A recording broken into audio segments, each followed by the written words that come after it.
Gustavo stumbled out of the nightclub. He's barely keeping his balance. I mean, even to get out of the nightclub, he had to put his hands up against the wall to guide him out. Usually, when you first open those doors and you walk out, that fresh, crisp night air, just compared to the scent of liquor and smoke inside the club, it's refreshing. But Gustavo didn't really feel that tonight. He just felt dizzy, almost like he's hallucinating. He would look up and the sky was dark, it's black, but it's like a thick black color. Like imagine the night sky, but it's made out of cotton candy. It's dense. You almost kind of want to grab it. And then everything went black. The next time Gustavo opened his eyes, he's laying on the cold pavement next to somebody else who is also peacefully sleeping. He slowly gets up to not lose his balance, and he starts walking. He's just kind of wandering around aimlessly. Did he drive? Why can't he remember if he drove? Did it really even matter? Gustavo thought, well, I mean, I could drive home, right? But all I want to do is get home. It doesn't matter how. I just want to get home and take some painkillers, like Advil, and then everything's going to feel better in the morning. He starts walking down the street, and he noticed that people are looking at him with very concerned, scared, cautious looks. He's like, what, do I have something on my face? He's swiping his cheeks. There's some sort of gray pigment on his fingers. He looks back up and a man comes up to him and splashes water onto his arms. Like a cup of water, just splashes him with it. Gustavo instinctively pulls back. It's very strange. Everyone tonight is acting very strange. But Gustavo didn't really feel the cold water much. It didn't bother him, so in order to not start a fight or a weird conversation, he just kept it moving. Then another woman yells after him, "Hey, you need to call an ambulance." No, ambulances are for the ones who need it. You need it. Something's wrong with your body. No, don't worry. It's just my shirt. I tore it up at the club and it's all shredded anyway. Gustavo could feel his shirt. It was shredded and hanging off of his body, and every time he walks, he would feel it swaying and hitting other parts of his torso. The woman looked at him very concerned. "Sir, you're not wearing a shirt." Gustavo walked towards a street lamp and he looked down at his arms. The skin on his arms were hanging only by his wrist. His skin was melting off. We would like to thank today's sponsors who have made it possible for Rotten Mango to support the Burn Institute, which is a nonprofit out of California whose goal is a community in which all burn survivors have the resources and support to overcome the psychological and physical effects of their injuries, as well as making sure the community members are educated on how to prevent fires and burns. This episode's partnerships have also made it possible to support Rotten Mango's growing team of dedicated researchers and translators. We would also like to thank you guys for your continued support as we work on our mission to be worthy advocates of these causes. Now, as always, full show notes are available at rottenmangopodcast.com. We worked with our wonderful Portuguese-speaking, Brazil-based researchers for this case to provide us with not only the primary sources that were not available in English, but also to gather the data for this one, but also, additionally, to provide context for all of the events.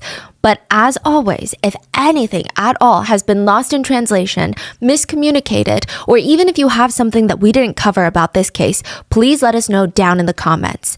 So with that being said, let's get into it. It was a little weird for Lillian to walk through the club when the music isn't playing. It was unnervingly silent. Captain Lillian was in charge of the military brigade hospital, so she's tasked with being one of the very first people to go into the club after what happened. The police officers are trailing in behind her, and almost out of reflex, they turn around to walk back out because they don't want to be in here even a second longer. But they stop themselves, turn back around, and there's just tears streaming down their faces. Lillian turns to them. "Don't cry. If you cry, who's going to do our jobs? We have no right to be weak right now. The worst has happened. Our job is to return these boys and girls to their parents as soon as possible. This is not the time to cry." Lillian shines the flashlight around the dark club. They all just stare out in silence into what's left of the dance floor. Wait, what is that? Did you guys hear that? It's a phone ringing. And then another. And another. And it's like a sick symphony harmonizing with each other. Dozens of phones were going off at the same time. Lillian stared out at the bodies that were piled 5 feet high, on top of each other. It was like a mountain made of human bodies. Some were seemingly uninjured. When you look at them from the outside, there's not a single scratch on them. But still, they were laying there dead. Others had their skin melting off, like when you put plastic or rubber into the oven by accident and you turn it on. And all of their phones are going off at the same time. Every single call would go to voicemail. That night at Kiss Nightclub, an establishment frequented by college students, 632 people would be injured, 242 people would be killed, and most of them would be between the ages of 18 and 21. Mike looked at his 7 friends in front of him. These are like his best friends. Okay, they're gonna understand, right? Guys, I'm just not feeling it. I don't really want to go out tonight. I might have to skip this one. Like, don't be upset with me. It's gonna be fine. You guys will have a blast. They're all staring at him and they're like, yeah, no, we're gonna go. Come on, it's Andrielle's birthday. She only turns 22 once. You want to come, don't you? Yes, you do. You can't miss this one. Mike looked at his left, then his right, and his friends just looked so eager and happy. Like, how do you say no to that? They didn't even have class tomorrow. It's the weekend. So his friends, they're looking at him with these puppy dog eyes. Come on, Andrielle's favorite band is going to be performing. Okay, fine, I'll go. All of his friends start cheering. Kiss Nightclub, even on a normal weekend, I mean, it's got a reputation for being a very rowdy place. They said, if you want to go watch a UFC fight, you go to Kiss. The establishment is notorious for drunken fistfights. Side note, the club is also notorious and nicknamed Kids by the locals because how easy it is for a minor to get in. The rumor has it, you could have a potato sack for your picture on your fake ID and you would still likely get in. But tonight, it just seemed a lot crazier than normal. I mean, it was college night, meaning the club had made a deal with the local university. So the university was going to host a party night, invite all of the students, not even just from their campus, but from all of the neighboring schools. Each person, each student trying to get in is going to have to pay a $3 cover fee. There would be 2 bands performing, so it's kind of a great deal. And that cover fee, all of that, would go to the university's graduation ceremony fund. So school was involved. Yes. Well, like a student association of the school. Now, the club benefits because once the students get in, I mean, they're going to be buying drinks, bottles, reserving VIP tables. It's a very lucrative deal for them. So typically, on a normal weekend, the club has about 1,000 people in attendance. Tonight, there were rumors of 2,000 people, mainly college students, squashed inside of that club, like just squished like sardines. Mike couldn't even see the floor anymore. It was so crowded to the point where even walking to one of the 2 restrooms in the club, it would have been an absolute journey.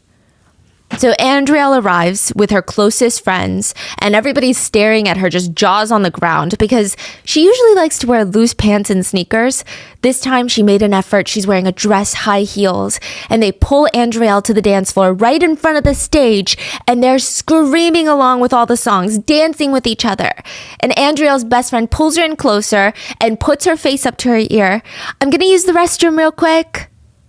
She was not going to use the restroom. She was squeezing her way through the crowd to get to the back of the stage, and she gave one of the band members a note. Please, please, please, can you guys play Borracho y Loco? It means drunk and crazy. Please, it's my best friend's favorite song, and it's her birthday today. Please, please, please, please, please. The bandmates nodded, and the lead vocalist turned on the mic. This one's for Andrielle, who's celebrating her birthday today. Now, the high energy is going to stay with the group. I mean, even when Andrielle's favorite band goes off the stage and is replaced by another group that she doesn't even really know, Andrielle's so busy, like ear to ear, smiling with her friends. This was going to be the best night ever. And then the lights go out. The entire club goes dark, and all you can hear are the screams. Jess was laying in a hospital bed. She knew that if she fell asleep, she would die. She knew that, so why are the doctors telling her to get some rest? It was very tempting to just lay back, close her eyes for just a moment, relax. She was so tired, to unclench her jaw finally. But she knew that if she slept for too long, the woman in red would appear again, calling her name, reaching out her hand, drawing her in. And she knew it's all the drugs, right? She's hallucinating. But still, she's scared to follow the woman in the red.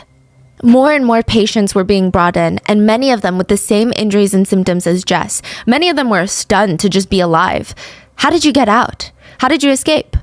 I almost didn't. I saw someone screaming that they were leading me to the exit. And when I turned around to follow them, my friend yanked my arm and said, "No, that leads to the restroom. It's a dead end. We gotta go this way." She saved me. Who was the person screaming at you, guiding you? I don't know. It was a woman in red. Survivors started popping up everywhere, claiming that they had seen a woman in red calling people into the restroom of the club when the lights went out, telling them that it was the exit. But once they got there, they were trapped. And they would have just 3 minutes to get out, or else they would be dead. More than 100 bodies would be found in the bathroom. And it's all because of a firework. Did you know Disney is the second largest buyer of explosives in the world? Of explosives, yeah, only behind the United States Department of Defense. But if we're measuring by fireworks and ignoring the other types of explosives, Disney is the largest buyer of fireworks in the entire world. You say United States Government. They buy a lot of firework? Explosives. Fireworks are considered explosives, yeah. Got it. Now, Disney World does a fireworks show every single night, and each show costs around $40,000. Now, some of that goes to purchasing the fireworks, but a majority of that goes into hiring pyrotechnicians. So these are specialists that are professionally educated and certified to oversee the use of pyrotechnics during any event. Pyrotechnics are any sort of firework, any sort of like fire show that includes usage of gunpowder and gas to create these sparks. Every concert that you've been to that has any sort of firework, they probably got a lot of pyrotechnicians there. Yeah, I mean, to make sure that the fireworks do not work like an explosive weapon, but rather a display of art, that takes a lot of time to learn. Because fireworks are literally like bombs. To set off most fireworks, the user lights a fuse. The heat travels all the way to this compartment in the tube or the container that has gunpowder. I mean, there's this very special type of gunpowder that goes in there. It's called black powder. Now, once the heat reaches it, it starts responding by creating a very, very hot gas. But it's trapped. The gunpowder's trapped. On top of it is a shell. It's like a round, it's just like a ball. And inside the ball, there's a bunch of stuff. But it's a ball sitting on top. And once the gas is hot enough, once it's gassy enough, the shell on top of the gunpowder is going to be launched, catapulted into the sky. And once it reaches a certain speed or altitude, it's going to burst open and everything inside is going to technically explode. Usually there's a ton of small pellets in there that contain like a whole variety of things. Chemical compounds, different metal salts. I mean, those result in colors and effects like sparkling being made, because you know how some fireworks, they sparkle. Yeah. Some pellets even have chemicals inserted that cause special noises, like potassium chlorate results in a large boom sound. And then bismuth creates kind of a more crackling, popping noise with some fireworks. If you fill that tube with other compounds that are not necessarily going to be used for the firework display, once it shoots up, those can actually cause that a slowdown of the pellets. So it creates that whistling noise that you hear in a lot of fireworks. They manufacture the sounds as well. The alcohol, tobacco, and explosives divisions in the government stated display fireworks, these types of fireworks, are subject to regulation under federal explosive laws because they are explosives. If you're not careful with fireworks, you could lose a finger or a face or even die. Doctors working the ER stated working the weekend of 4th of July in America is kind of like a war zone. There was a man that walked in with his entire hand blown off and almost a gaping hole that you could see through in his stomach. They stated that he was drunk, trying to position a firework away from him and blow it off into the sky. But after realizing that he lit the fuse, he realized it was pointed at him instead of up at the sky. So very last minute, he tries to cover it. He puts his hand to the tube and it blew off his entire hand and it went into his stomach, the firework. During the 4th of July, another kid took a construction hard helmet, taped a large firework to the top of it, and then lit it on fire because he thought it would just shoot off his helmet. The bottom of the firework got so hot, it melted through the helmet and then into his scalp and then into his brain in the matter of seconds.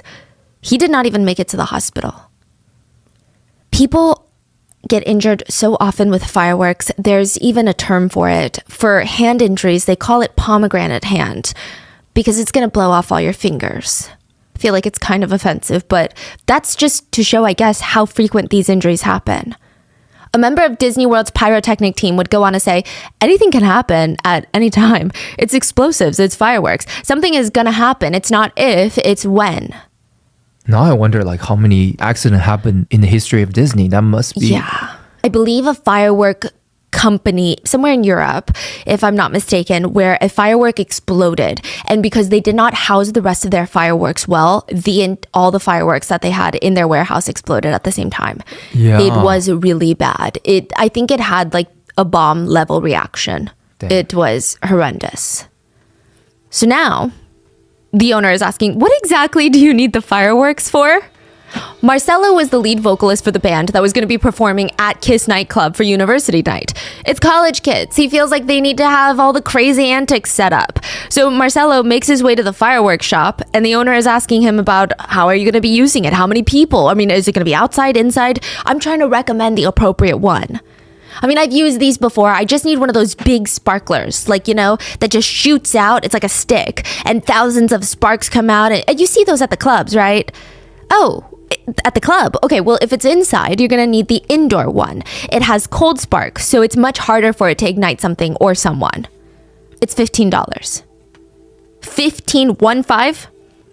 Okay, since you're performing at a fundraiser for university students, I'll give you a discount. Let's make it 10 today. Well, how much is this one? That one is cheaper, but it's not indoor safe. Well, how much is it?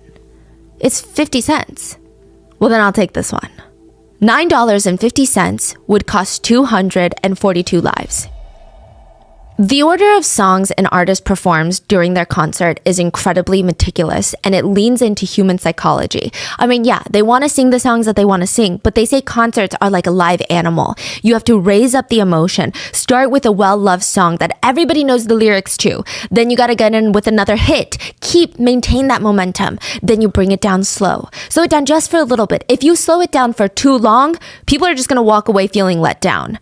Then you need to rise it up again, but this time higher than the last, and then let it down again. And then at the end, you need to have some of the biggest hits, better hits for the encore. Not even for the finale, because the memories of the last few songs are the strongest for concert goers. It's more like a wave that finally crescendos into a tsunami at the end. Now, when Marcelo's looking out into the crowd, everybody already has both their arms up. They're swaying in the air, they're jumping up and down, screaming at the top of their lungs, and they're only like a few songs in. What more is the band gonna do?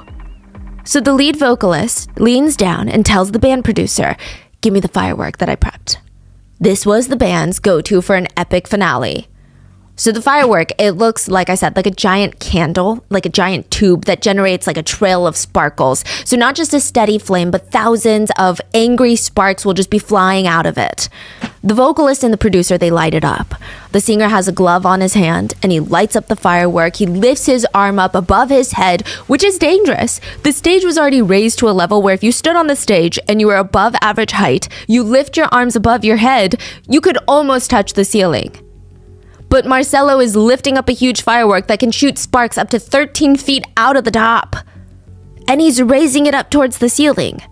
A big trail of sparkles are just shooting out of it, and one of the sparks meets the foam insulation on the ceiling, and a small blue fire starts. Almost like when you turn on a gas stove. That color blue. It looks like that on the ceiling, and it's small. The band producer tries to think quick, and he throws a water bottle up at the ceiling to try and tame it, to put out the fire. It only makes the fire angrier. The blue fire turns into an enraged red flame that's quickly spreading across the entire ceiling. Hurry, get the fire extinguisher. One of the employees runs onto the stage with the extinguisher. He aims it up to the ceiling, squeezes the handle, and shit. He looks back down at it, he shakes it with both hands, and then he aims again and tries it again. Nothing.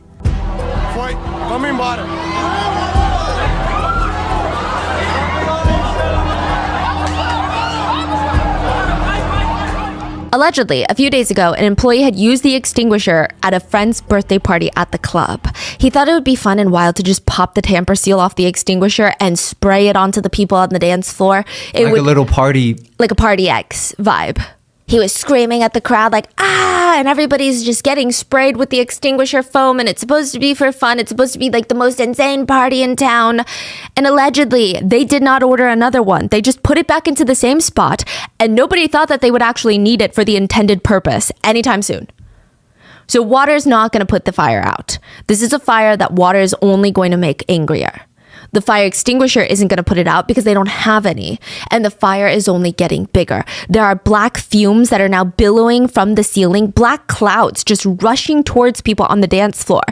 The fire on the ceiling starts spreading out almost in a perfect circle. It almost looks like a portal is opening up above everyone, like a portal to hell. The black clouds would spread within 40 seconds to cover the entire club. Even if you ran as fast as you could to the nearest exit, you would look behind you and you would see everything slowly getting covered in black mist and fog. It looked like it's chasing you. Marcelo, the lead vocalist who lit the firework, he's standing right in front of the mic. He could have just leaned in and screamed, "Get out, fire!" But he didn't. He U-turned and ran the other way. He was one of the very first people out of the club that night. There were club goers in other rooms of that club that did not even know there was a fire until it was too late. You mean they're trapped in there? Yeah. Because the ceiling was made out of polyurethane. Do you know what's in your mattress? So back then it used to be springs, maybe some fabric and some fancy stitching, but these days it's just foam. It's just layers and layers of foam stacked on top of each other. And for a very long time, polyurethane foam was the more affordable memory foam mattress composition. That's what it was mainly made out of. The overwhelming majority of that mattress would be made out of polyurethane. And polyurethane can kill you. So you're sleeping on a fatal weapon every single night. But don't freak out. Polyurethane is in everything. You can never escape it. It's in mattresses, bedding, bath mats, the foamy ones. Do you know what I'm talking about? It's in car seats, carpets. It's in your walls. It's in your insulation. You can probably find polyurethane basically in every single part of your house. And it's fine, as long as you don't light it on fire. When it's on fire, the gases that are released will kill you in about 3 minutes. Polyurethane releases, when it's on fire, carbon monoxide and hydrogen cyanide. Hydrogen cyanide is basically just cyanide, but instead of the white powder form, it's in gas or liquid form. It's just as deadly, if not deadlier. Some experts argue it's one of the most dangerous forms of cyanide out there. Back when the US did executions via the gas chamber, hydrogen cyanide poisoning was the cause of death for a lot of inmates. That's what they used. So basically that's what the club is. Yeah. Now. A gas chamber. The first stages start taking effect at the very first inhale. It's a suffocatingly heavy feeling, like someone, maybe a 150-pound man, is sitting on your chest. And you try to breathe and get a full breath in, but at this point, it's not working. You can't lift your chest and you start hyperventilating because your chest feels so tight. And then it slowly evolves. The person sitting on your chest somehow transforms into a 9,000-pound elephant. That's what it feels like. And now you really can't even move. The veins in your neck and your eyes, they start bulging out. You feel like you're choking. You start coughing, but it only makes your chest hurt more. And your face is red. Your jaw feels like it's completely clenched. And suddenly you are completely out of oxygen. Your vision starts to go fuzzy. Your brain starts shutting down and you just want to go to sleep. If you're lucky, that's what's going to happen. You're going to go to sleep. Otherwise, the convulsions start. The body starts to jerk uncontrollably. Every single muscle is stiff and tight. And at this point, your lungs are completely paralyzed. Even if you want to take a breath, you can't. By the 5-minute mark, death is absolutely imminent. A while back, before the university party, Kiss nightclub owners started getting complaints every day for noise pollution.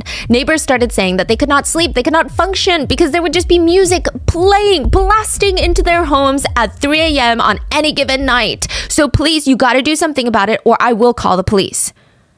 The club owners looked into special non-flammable acoustic foam that can block out the loud noises of the band. But the owners allegedly decided to purchase mattresses instead.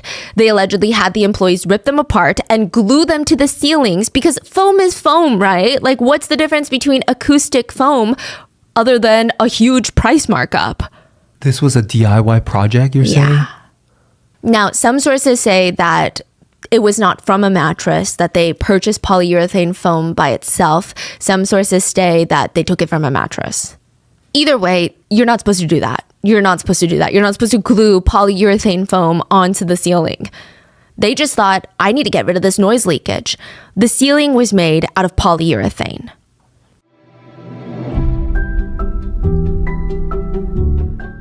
If I asked you to tell me your favorite day of the week, I assume that most of you guys would not say Monday. And I think that's because Mondays just don't feel great, especially if you are trying to recover from a weekend of late nights and social events. It is hard to make up for lost sleep in a single day, but there is actually something that you can do to feel better instantly, and that is getting hydrated. So I always start my week with liquid IV, especially when I've gone to bed late the night before. Did you know that drinking water alone doesn't really hydrate you the best way possible? And that's because water needs molecules to bind to, and these molecules are electrolytes. Liquid IV has 3 times the electrolytes of the leading sports drink. 1 stick of Liquid IV also has 8 different vitamins and nutrients, so it's no wonder why it hydrates you better and faster than plain water. Liquid IV is super easy to prepare, so you just mix 1 packet of your favorite flavor into 16 ounces of water. I love all of their sugar-free flavors. They have white peach, green grape, and lemon lime. I mean, I love every single one of them, but my absolute favorite has got to be the white peach. I talk about it all the time. And Liquid IV uses a proprietary amino acid allulose blend to sweeten their drinks. Allulose is a natural sweetener with almost identical taste and texture as table sugar. So Liquid IV has no artificial sweeteners, no sugar. It's non-GMO and free from gluten, dairy, and soy. I just love everything about how convenient the packaging is and how clean the ingredients are. I love starting my week with Liquid IV, but I have it every single day. If I'm working late, Liquid IV helps me push through those late nights. It keeps me hydrated when I'm doing cardio, which I really should do more often. I like to sip on Liquid IV while I'm filming long podcasts. But I especially love Liquid IV on Monday mornings, not just because it improves how I feel, but it just makes me look fresher as well. Weekends are for going wild. Have a game plan for Monday with Liquid IV. Grab your Liquid IV Hydration Multiplier sugar-free in bulk nationwide at Costco, or get 20% off your first order when you go to liquidiv.com and use code ROTTEN at checkout. That's 20% off your first order when you shop Superior Hydration today using promo code ROTTEN. That's 20% off your first order when you shop Superior Hydration today using promo code ROTTEN at liquidiv.com.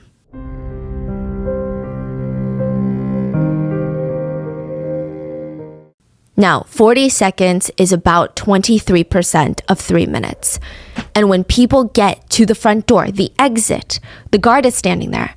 Sorry, I can't let you out. What do you mean you can't let us out? Move out the way. We're going to die in here. They could hear the screams coming from the other room of the club. It's just another bar fight. Get out more if you think this is the biggest danger you're going to face. I need your full name first. Why do you need my full name? I need to get out. Just open the doors. We're going to die in here. Wait, they don't let them leave the club when they want to? No, you can leave once we verify that your tab has been paid. If you don't pay, you don't get to leave.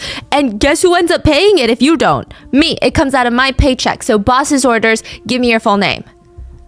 They stood there screaming. A crowd had formed around the guard demanding to be let out, but he's not budging. He has no idea there's a fire. He thinks they're making it up. Like, fire my ass, you're drunk and you need to pay your tab. He stood there like a rock, keeping them trapped for 40 seconds. People around them start slowly dropping to the ground, coughing, hunched over, holding their throats, and then the black cloud started chasing towards the exit. Then the lights went out, and boom, someone had kicked the door open. 40 crucial seconds were wasted by the guards not wanting to let people out because they needed to make sure that they paid their tabs. The fire would eventually get to the electrical wires of the structure, and all of the lights would be shut off. People could not see anything. There were no emergency lights indicating an escape route, which is against all code and that's such a violation of permitting. You need to have emergency lights.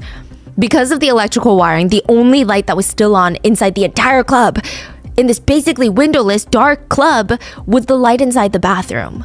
And that was not even intentional. It's just maybe it had a different circuit. And all 2,000 people, they're trying to go there because they think it's the exit. The layout of the club was kind of like a maze. So if you look down from above, there's only one way in and one way out. And the giant single level floor and separate rooms, so they're not necessarily divided by doors. But when you first walk in, there's this big rectangular room. And on the left, there's bar stools. And then there's steps that lead to a wall. Now, this wall has like arched cutouts, doorways without the doors. And that leads you into the stage room where there's another bar. There's a whole stage set up. People are dancing on the floor. It's fun. Then you walk back out to where you just came in from. On your left, now you have a restroom. It's one of the two restrooms. You go past that, and on the right, you're going to see a VIP area with another bar. It's almost in its own little nook as well, almost like another room. Then you walk back out towards the exit, but you don't keep going straight, you make a left. That's where the restroom is, but it's a dead end. It was confusing enough of a layout that first-time club goers would go to purchase drinks at the bar and would get lost on their way back to their friends. Or sometimes club goers would hear screaming coming from one side of the club. They would just assume that it was another bar fight because they didn't really know. And then the bathroom, to some people, that bathroom light looked like an exit sign. Others said it resembled street lights. Like if someone had just opened the door and you saw street lights coming in, that was the exit right there. That's what people are thinking. So as long as you can get there, you could survive. That's what everybody thought. Just follow the light. And they ended up in a dead-end bathroom. People were screaming at them in the dark, "Turn back! This is not the exit! Turn back! This is the bathroom!" Everyone would turn around, and if the lights had turned, they would see that there's no way to turn back around. I mean, there are hundreds of more people pushing into the restroom, trying to get through. They're trying to push them out into an exit that doesn't exist. More than 100 people would be found dead in that tiny little restroom. One man was found dead with his head dunked into the toilet because he had been trying to escape the toxic fumes. He had been trying to stay alive. In other areas of the club, nobody could see anything. They just heard screaming, coughing, crying, and because of the fumes and the heat from the fire, people are starting to pass out on the floor. Wherever they were on their way to find an exit, they would just drop. They would just pass out in the middle. They were getting disoriented from the fumes of the melted toxic foam, and if someone tripped on an unconscious body on the ground, they would get trampled over with very low chances of getting back up. They would be crushed to death. By this point, the fiery portal that was burning through the ceiling started to literally rain chunks of flaming hot foam. If a piece so much as touched one of the attendees' skin, it would have felt similar to the sensation of accidentally touching the hot racks of an oven as you're pulling out a frozen pizza. Except you can't pull your arm away. It's just there. You have to hold on to the burning rack. Once the searing 400-degree Fahrenheit foam touches the skin, it would have clung on like saran wrap. If they tried to swipe it off with their hands, the foam would just scorch their hands. It would blister through every layer of skin, and their skin would just come off as they were removing the foam like saran wrap. Likely, it would have disintegrated the underlying muscle and tissue as well. Even the people that were able to reach the exit door, they couldn't get out. There were metal barriers set up right outside the club door to prevent people from running out without paying their tab. It's like a pool railing. So when everyone is pushing up against you, you can't get over it. You don't have enough space to move your leg up and over the railing because everyone is slamming into you from behind. You don't have enough space to crouch down underneath it because your stomach is getting squashed. You can't slide down to underneath the metal bar. So even though the exit door is right in front of their faces, they could just reach out and touch it with their hands. They could not escape. Is this inside or outside? Inside. This is still inside. Yeah. They have barriers inside right in front of the door. Right in front of the door. They couldn't escape. Passerbys on the street had seen the commotion. They saw the thick black smoke mushrooming from the club. It could be seen from like a mile away at this point. Passerbys ran up to the exit door, yanked it open, and started just pulling people out. Club goers would be passed out from lack of oxygen, being crushed up against the railing or the fumes, and a stranger would just grab them by the underarms and lift them out. Others had to be grabbed by their clothes because passerbys saw that they had third-degree burns on their arms. And this is something that comes up, but a lot of people would try to grab someone by their arm and the skin would just fall off. So they would have to find different ways to grab them to get out of the club. That night, hundreds of calls were made to 911.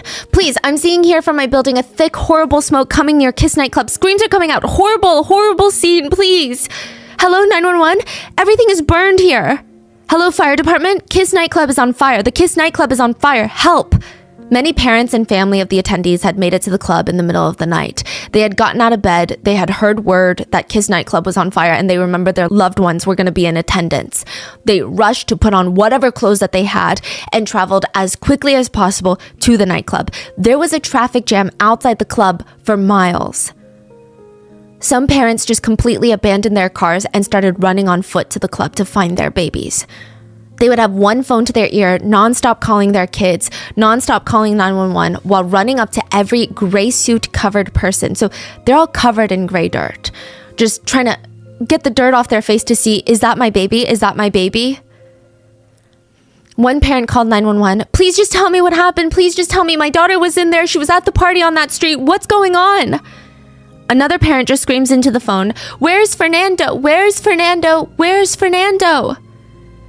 In another call, the 911 operator tries to comfort one of the dads that called looking for their son. They're okay. They're okay. No, everyone inside is dead, man. Yes, inside, but not your son. I don't believe you.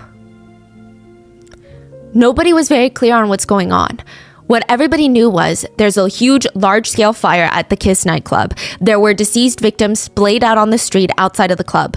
There were periodically new victims rushing out of the club, but inside it was completely pitch black. Most victims were covered head to toe in gray suit, making them look like zombies.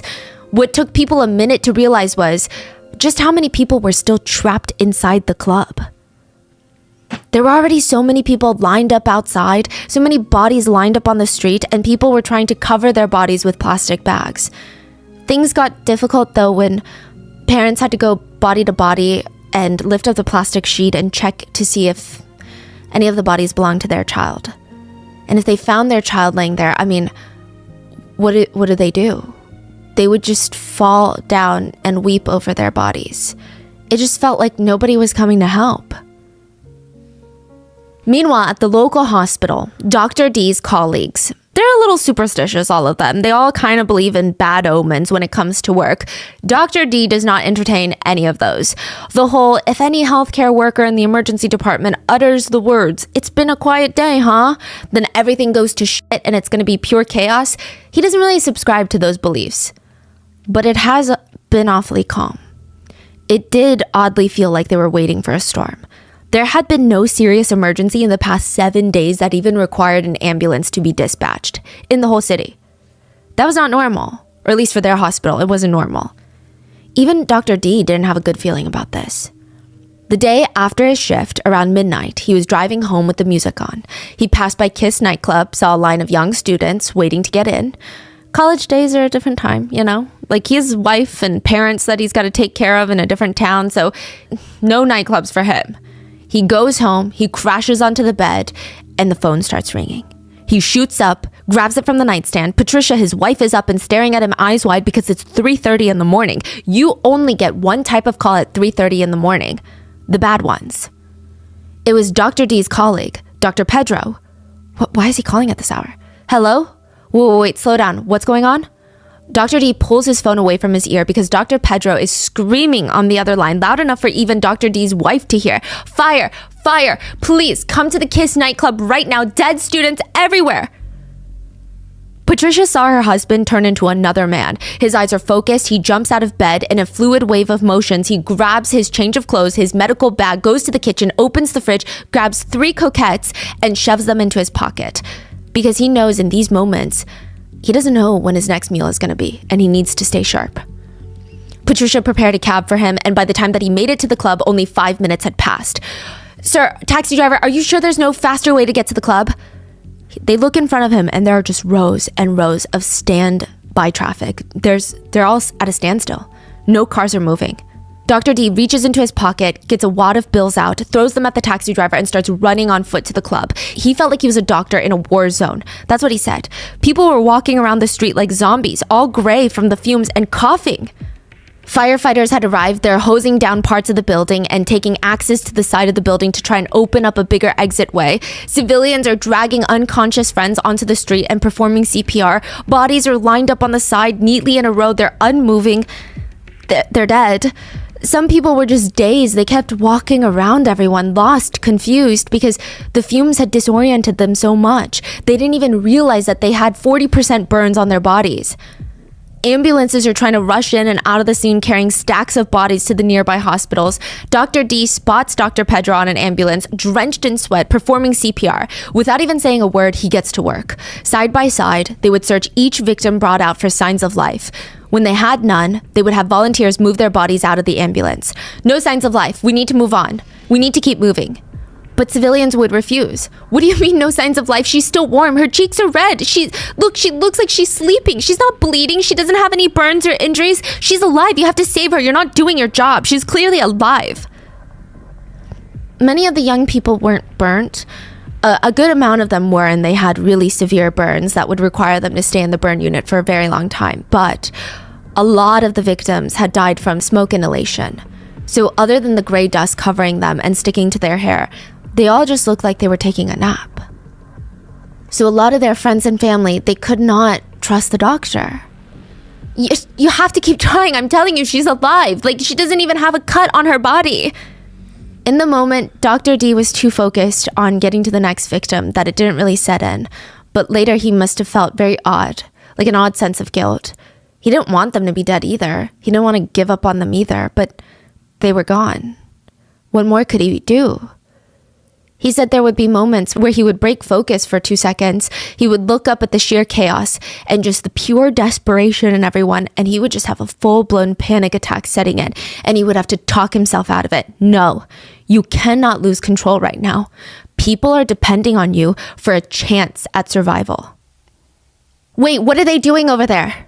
Dr. D sees a group of young men taking off their shirts, grabbing a water bottle and drenching the shirts in water, covering their faces with it, and running inside to rescue people.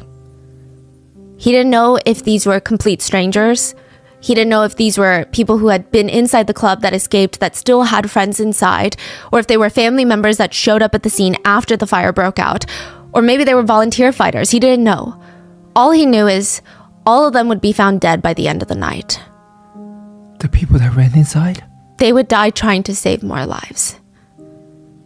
We need more ambulances to transport victims to the hospitals. They need to get to an emergency facility now. Most of the hospitals nearby had sent every single ambulance they had. They were overwhelmed with victims. Dr. D looks around and there's no more ambulances left. And a taxi driver raises his hand. And another hand shoots up, and it's a civilian. It's a passerby, then another taxi driver. They would all help transport the injured to local hospitals. 16-year-old Julio had called his mom at 4 a.m, and she woke up frantic. What's wrong? Why are you calling me? Did something happen? No, it's just Augusto, his older brother. Augusto said he was going to pick me up at 2:30 so we could go home, but he never showed up, and I've just been kind of waiting for the past 1.5 hours. I heard there's something going on at Kiss Nightclub, and last I talked to Augusto, he said he was going to go there. I don't know what's going on. Their mom hung up and woke up their dad in a hurry. They both threw on whatever clothes they had. They grabbed a set of keys to their family Honda, their car, but they realized it was gone. Augusto had taken it that night. Shoot, they don't have a car. So they rushed to their neighbors. I'm so sorry to bother you at this hour, but please trust us. We would not ask unless it was absolutely necessary. Our son took our family car and something's happening at the nightclub. I don't know if you heard. You could ask anybody. Something's happening. Could you please just take us there? They jump into the neighbor's car and they start making their way there. Augusto's dad was a mess. He was really close with his son. He never had a close relationship with his own dad. And Augusto's dad has always been kind of a very stoic man. He was a military man since he was young. And Augusto's very first word was life-changing to him. It was like a gut punch. Because instead of mom or dad, his first word was selva, which, according to our Brazilian researcher, means jungle. And it's kind of a greeting term that you say to a military man. And Augusto's dad did not want that kind of relationship with his son. So he changed his whole life. He changed his way of parenting, of communicating. And ever since then, they were like best friends. This was his best friend. When the neighbor's car pulls up closer to Kiss Nightclub, Augusto's parents start to panic. Any hope that they had was rapidly exiting their bodies. It was utter chaos. They run out of the car and they sprint to the club and stop. They stop dead in their tracks. Because in front of them is a long line of dead bodies. They hold on to each other because otherwise they would have fainted.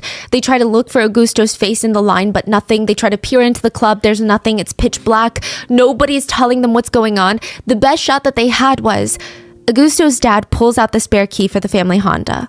We got to go to the parking lot and search for his car. If we find it, we know that he's still in here and he might be in there in the club. They start going row by row, clicking the buttons to see if any car beeps and if any of the lights glow up.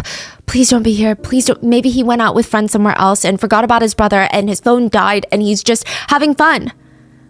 They push the unlock button for the family Honda and they both freeze. They click it again and a few cars down, they hear beep beep. It's the family's black Honda. Augusto would die that night. In front of the club, everyone is just talking over each other. I mean, people are screaming. I looked behind me and I saw a young man and his skin was melting off. I took off my heels because I didn't want to step on people. They were like piled a few feet high. I just step on them to get out. Please, please just let me go back in. Let me go back in. I have to save my girlfriend. She's still in there. Giovanni was standing outside the club, frantically scanning every face that ran out the door. He had been one of the first to escape, but his brother and their two friends were still in there. Giovanni was holding onto his ribs, coughing and scanning the faces. His brother, I mean, there's no way he's going to go home without his brother. Giovanni wet his t-shirt, tied it around his face. Now, side note, Giovanni had been in an accident 10 years ago where he lost 40% of one of his lungs. But he forced himself to take the biggest breath that he could, and he ran back inside, and the plan was to go find where his brother was, to retrace their steps, and he would get his brother out. But once he got in, he saw people crawling. How is he gonna ignore them to go find his brother?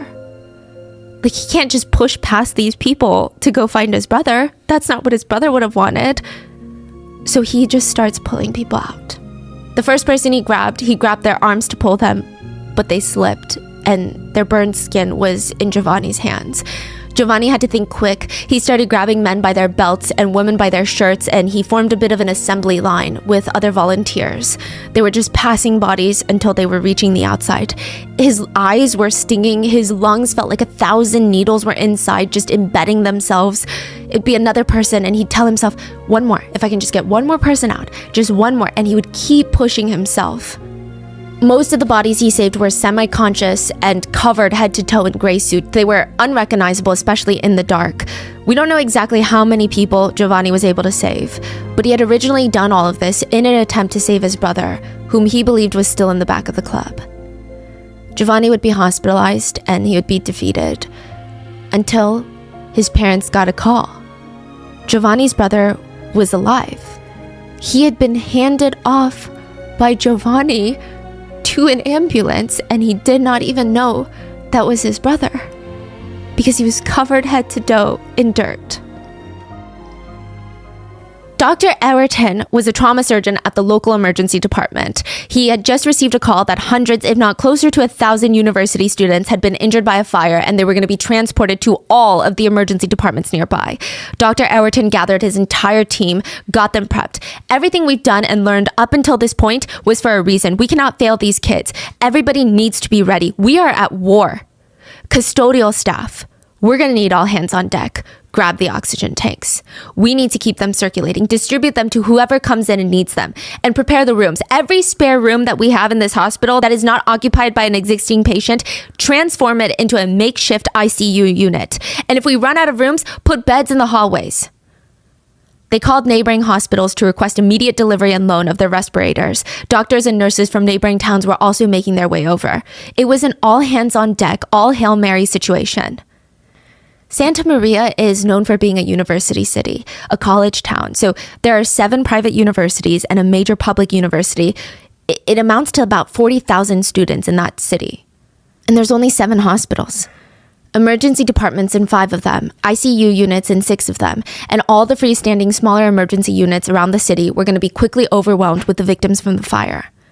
Loved ones of attendees were already gathered outside the hospitals. It was getting nearly impossible to get near Kiss Nightclub with the traffic jam. So they thought, let's just wait at the hospitals. That way, if we see our loved ones being escorted in, we can be by their side. Many of the hospitals needed to start manually ventilating the patients with oxygen masks and air pumps. That means instead of a machine, because they ran out, there would have to be staff manually pumping a bag, and if they stop, a patient dies. Dr. Ewerton's nearly 300 beds fill up so fast they need more help, more supplies, more beds. Dr. Ewerton didn't want to alarm anyone, but it was very obvious that it's not just a regular fire, because at this point they have no idea it's hydrogen cyanide. All the patients coming in from KISS needed to be intubated. Intubated meaning inserting a tube into someone's throat for ventilation. They needed to be intubated fast. Even if patients walk into the hospital seemingly fine, they'd be like, no, I was in the fire, I'm fine, I'm just a little bit dizzy, but I'm breathing now, the coughing is stopped. But if they weren't intubated, Dr. Ewerton would turn around and they would code. All of them needed to be intubated. Dr. Ewerton was so laser focused going from one patient to another. I mean, the hospital is a wreck. There are patients piling on each other. Almost every few seconds, you would hear someone screaming, "Code blue, code blue." Doctors would just be running down the hallway. Some patients looked normal, not a single scratch on their skin when they coded.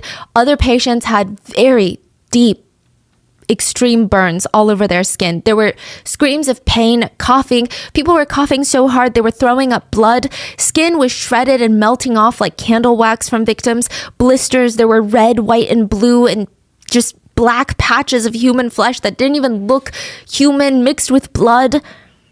And then the hospital door slammed open, and there laying on a hospital bed was Dr. Ewerton's son. His wife was by their son's side, and their son was coughing, he was blue around the mouth, and having difficulty breathing. All Dr. Ewerton wanted to do was freeze. That is his son. But then he remembered the words of a famous surgeon. In an emergency situation, if you think too much, a patient dies. "We have to intubate him." Dr. Ewerton's son grabbed his hand. "Dad, please no, I don't want to be intubated. I feel okay." "I have to, or you will die." He intubated his son immediately and rushed him to the ICU. Meanwhile, Dr. D called the Air Force.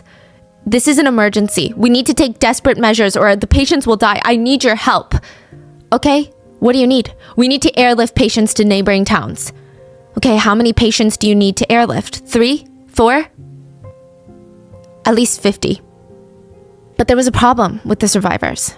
Most of them were being brought in unconscious, or they were being intubated, meaning they cannot communicate with the hospital staff. Most of the guys being brought in had their IDs in their pockets, but many of the women that were brought in, they typically kept it in their wallets, in their purses, and those were left behind at the scene.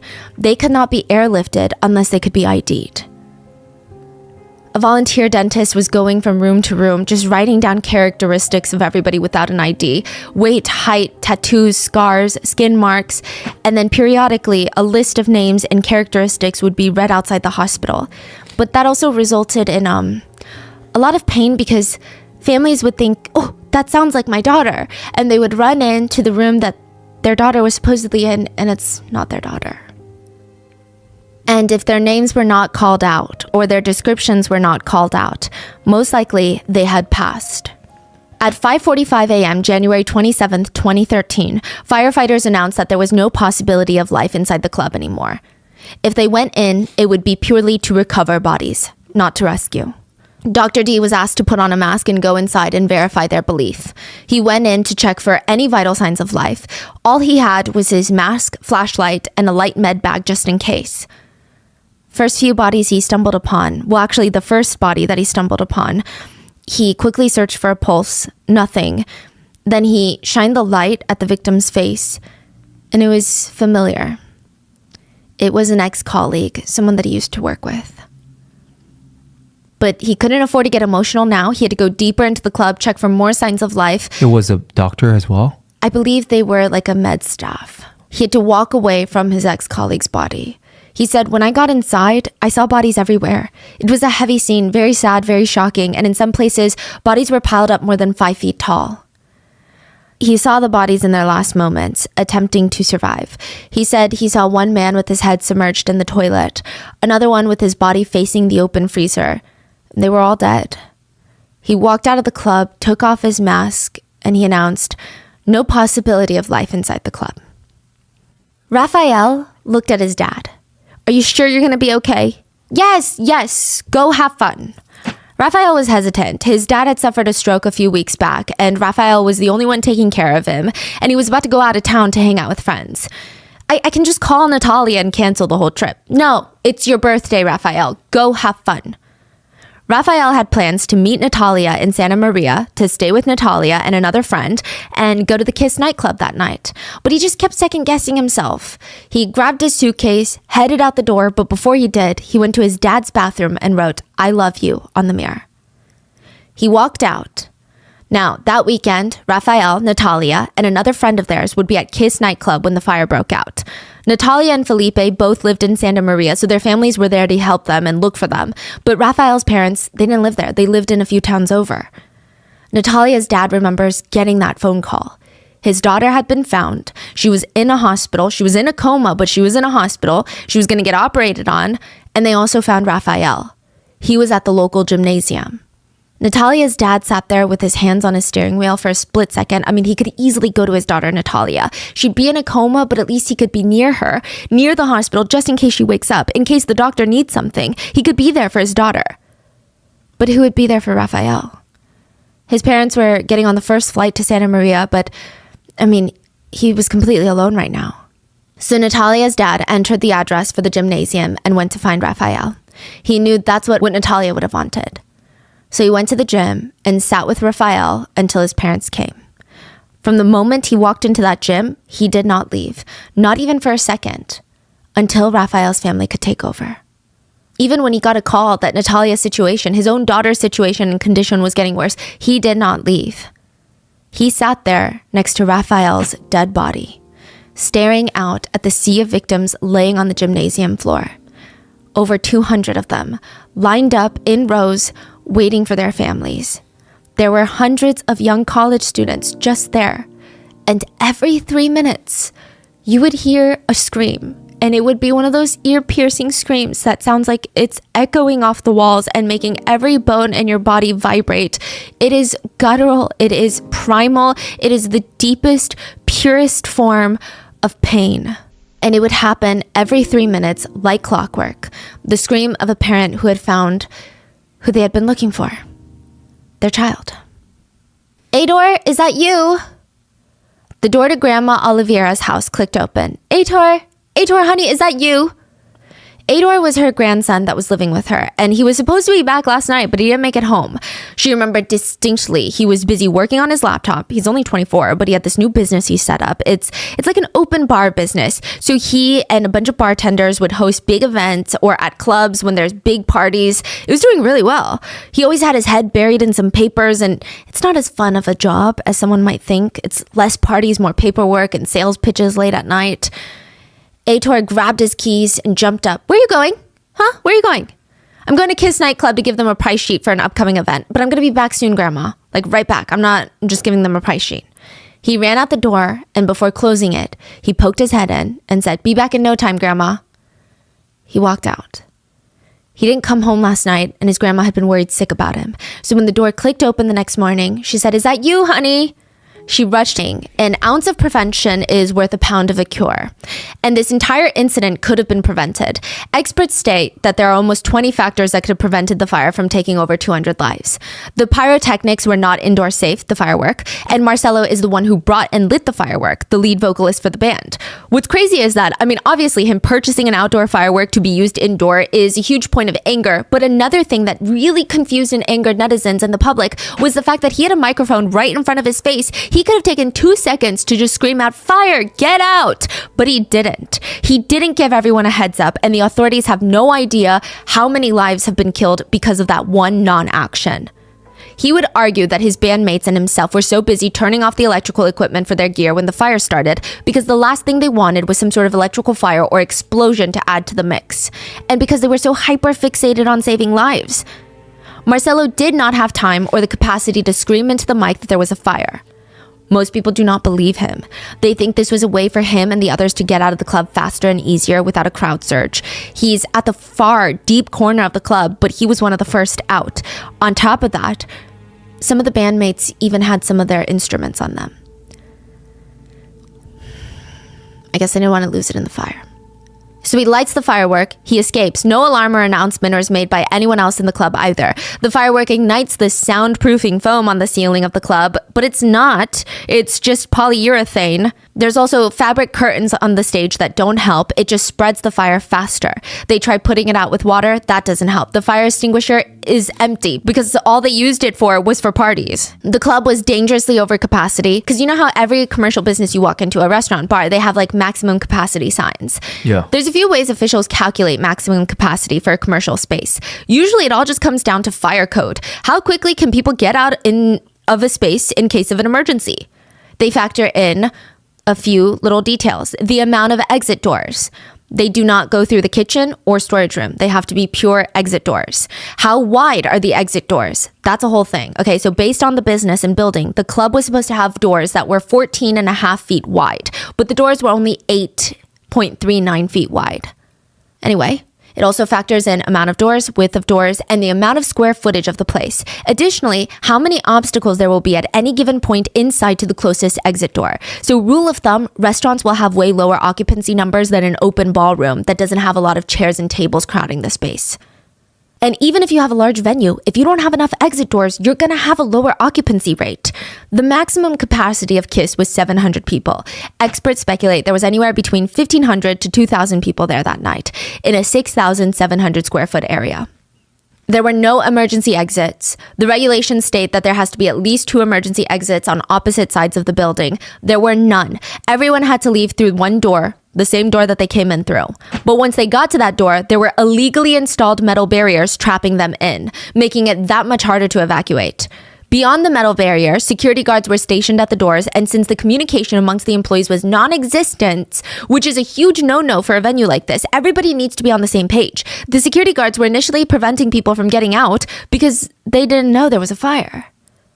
The lights had gone out, there were no adequate emergency exit signs, no sprinklers, no smoke control equipment. The original architectural plan for the building had a lot more windows and a smoke exhauster ventilation system, but those were later taken out to cut down on cost. Another combination of other incompetencies took place that factored into it. There were unauthorized renovations done, inefficient inspections from authorities. The club's fire prevention permit expired in August of 2012. Fraudulent signatures were placed on official documentation to approve renovations that were not up to code. And those are just the things wrong with the club. Other contributing factors were like authorities did not isolate the area around the club once the fire started, leading to chaos that led to less efficient medical transportation for the victims, not even protective gear for firefighters to go into the building.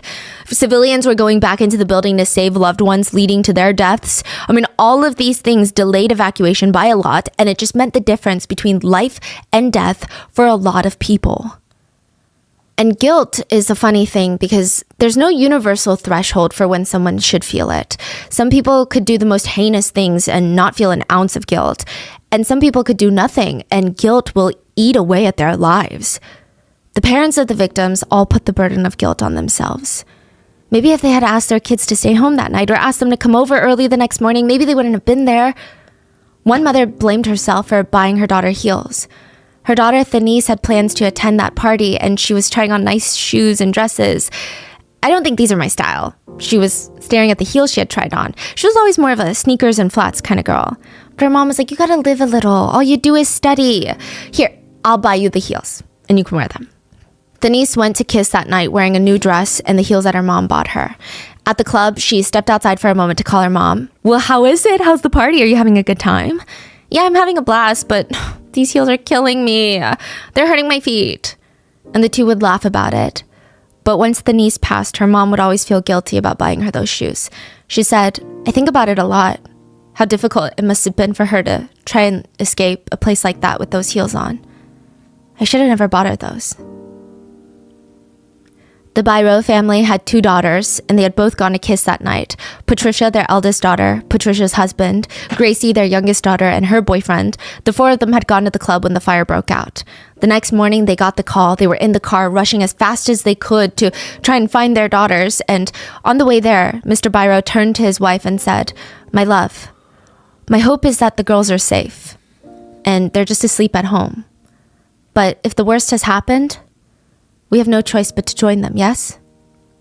The parents went to the nightclub and nothing. All 7 hospitals, nothing. They went to the gym and there were the 2 deceased bodies of their daughters, but also their 2 partners were found dead as well. The rescuers in charge of recovering the victims' bodies from the club and transporting them to the gym, one of them said, "I still feel it in my arms. I still feel the difference in the weights of the bodies that I carried. There were heavier ones and there were lighter ones. And at first we were all being so careful with the bodies, but it just never stopped coming. There was just another one and then another one, and it was just body after body, and I just wanted to get away from there and I couldn't stand the tragedy anymore. So we just started rushing." Even at the gym, there's a photo of the president there, and along with other politicians, they had gone to the gym before any of the parents or family members were allowed in. And it's alleged that not all, but some of them were being very disrespectful. Not to the bodies, but they were treating this as a photo op, as a press tour of, look, just look at how sad I look while I look at this tragedy that has taken place in our country.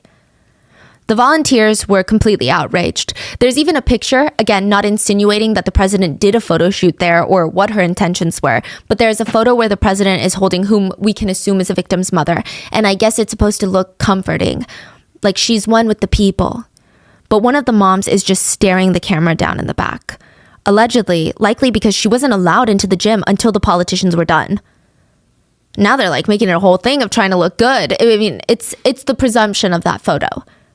Eventually, the parents entered the gym where they would find hundreds of bodies neatly laid out on the floor.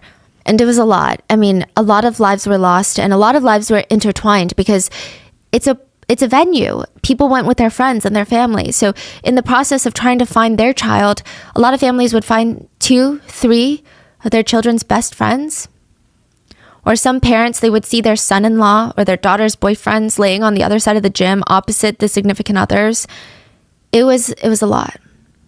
And because of that, a lot of the parents decided to have a funeral right there, a collective funeral for all the friends and family to be buried together. Over 100 coffins were lined up in the gym, and there's a very well-known photo from one of the funerals. It's of a woman named Yasmin crying on top of her boyfriend's coffin.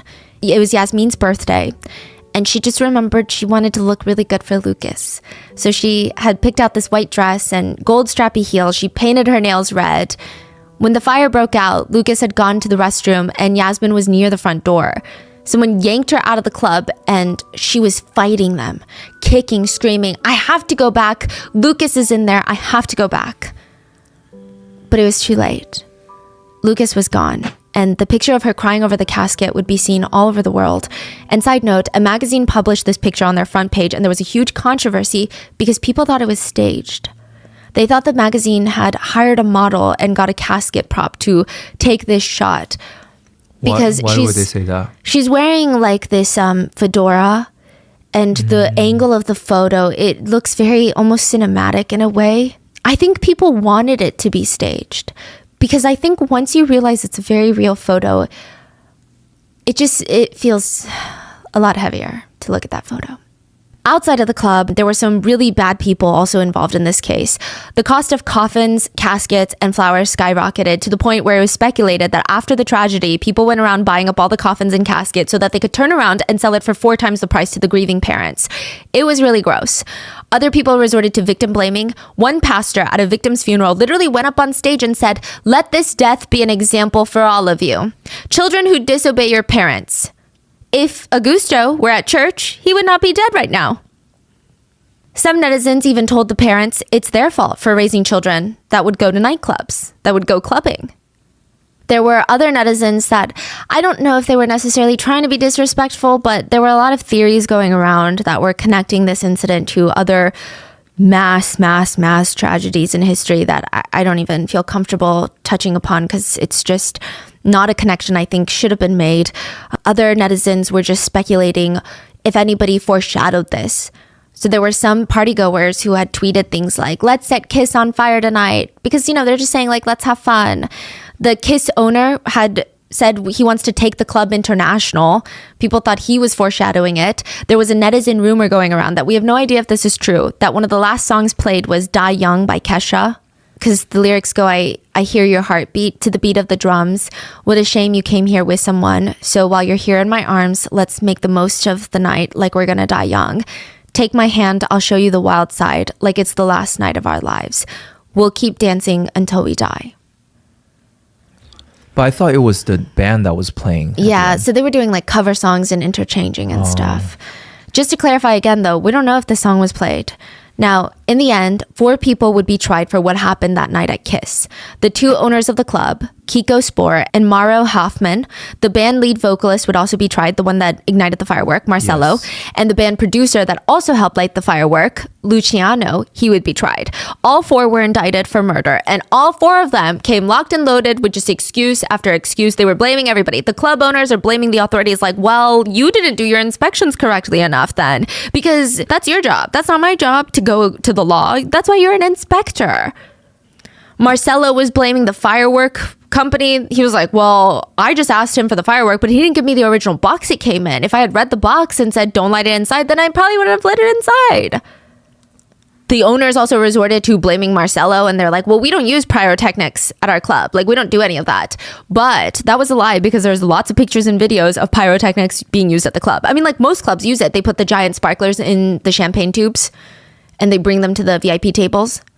He's like, no, we never do that. But they did. They did use them. Maybe not to that scale that Marcelo did, but they did. Side note, Kiko, the owner of the club, is a character. He did interviews during all of this where he blamed the architects, safety inspectors, basically everyone but himself. He even blamed the whole country and said it was a succession of errors made by the whole country. Yeah, he also spent a good amount of time in the interview crying about how he had trouble sleeping in jail and how he had to spend his birthday in jail, and that was rough for him. He also tried to lie and said the lights never turned off in the club, even though there's so much evidence to argue otherwise. He's like, yeah, no, the lights were always on, so they could have escaped if they really wanted to. Are they not the most hated people in Brazil? Yeah. It was rough. It was rough. The police, ambulances, the firefighters, they were all under fire. More so the firefighters, but I would say the other groups, they got a lot of heat because they didn't have a disaster plan in that city. It was just chaos. They didn't rope off the perimeter. They didn't do anything. The ambulances were so disorganized. They wasted so much time. They also started transporting dead bodies to hospitals. And I think in any other situation, that's such a human thing to do. And we can see why they did it, because they don't want to believe these people are dead. But the doctors told them they're dead. And there are victims that needed help. There's a man, this picture is pretty famous in association with this case. There's a picture of a man running around with a limp body in his arms. He was just looking for any vehicle to send this man to the hospital. There were none. But he did not let this man out of his arms until he was certain that he was going to get to a hospital. But even then, it was too late. By the time he got there, he had died. And the victim's sister, Bruna, had called Ezekiel, who's the bodybuilder. And she cried and said, thank you for trying. Thank you for trying to save my brother. Furthermore, there was a lot of discourse about the firefighters at the scene during the rescue efforts. The firefighters went in depth about their rescue efforts, how it was so tough, they were understaffed, how they had not enough oxygen tanks to go in, and each oxygen tank only had 10 minutes of oxygen in there, so once they went into the club, they couldn't even see. They said the flashlights would be shining, and they can't see like an arm's length away from their face because the smoke is so thick. They said they were just trying so hard. They would stay in there even after their oxygen ran out to risk it, to save these people, to be there for everyone, because that's what firefighters do. They're hosing it down. They're axing down the walls. They were desperate, doing whatever they could. These statements would later become a huge controversy because the surviving victims, one of them, Giovanni, remember he saved his brother.